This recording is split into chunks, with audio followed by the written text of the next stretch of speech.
దేశ ప్రజలు ఇచ్చినటువంటి విలక్షణమైనటువంటి తీర్పును ఎట్లా చేస్తారు మీరు? ఇది మోడీకి నెగటివ్ ఎలక్షన్.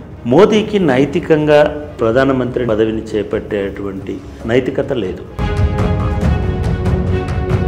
మనం వాడుకున్న తెలంగాణ తత్వం అనేటువంటిది, తెలంగాణ వేదన అనేటువంటిది, తెలంగాణ తడి అనేటువంటిది ఆ పాట మిస్ అయింది. ఆ గీతంలో తెలంగాణ తత్వం లేదు, తెలంగాణ వాసన లేదు, తెలంగాణ రుచి లేదు.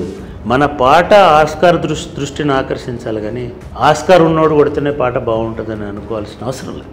పాటతో పాటు ఇంకొక చర్చ కూడా జరుగుతుంది చిహ్నాల మార్పుకి సంబంధించి. దీన్ని ఎట్లా చూస్తారు మీరు? బహుశా రేవంత్ రెడ్డి అనుకుంటున్నాడేమో నా ముద్రలు ఉండాలి, చిహ్నాన్ని చూసినంత మాత్రాన మన జీవితాలు బాగుపడవు.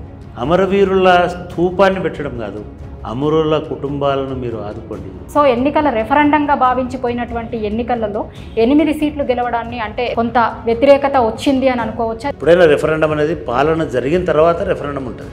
నేనేమంటున్నానంటే రేవంత్ రెడ్డి ఇప్పటివరకు పరిపాలన చేయలేదు. రేవంత్ రెడ్డి వాళ్ళ మంత్రులను ముందు కంట్రోల్ చేసుకోవాలి. తుమ్మల నాగేశ్వరరావు కేకులు కట్ చేయడం ఏంటి, తుమ్మల నాగేశ్వరరావు ఉత్సవాలు చేయడం ఏంటి?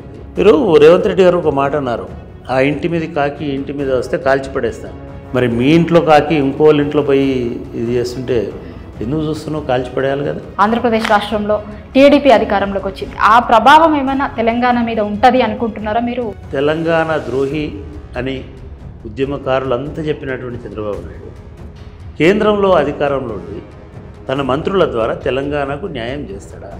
ఎంత లేదనుకున్నా బాబు గారు వారి దగ్గర శిష్యుడుగానో అనుచరుడుగానో సహచరుడుగానో ఉన్నటువంటి రేవంత్ రెడ్డి ఆయన నీడలోంచి బయటకు వచ్చి తెలంగాణ వెలుగును, తెలంగాణ శక్తిని చంద్రబాబు నాయుడుకు చూపిస్తాడు.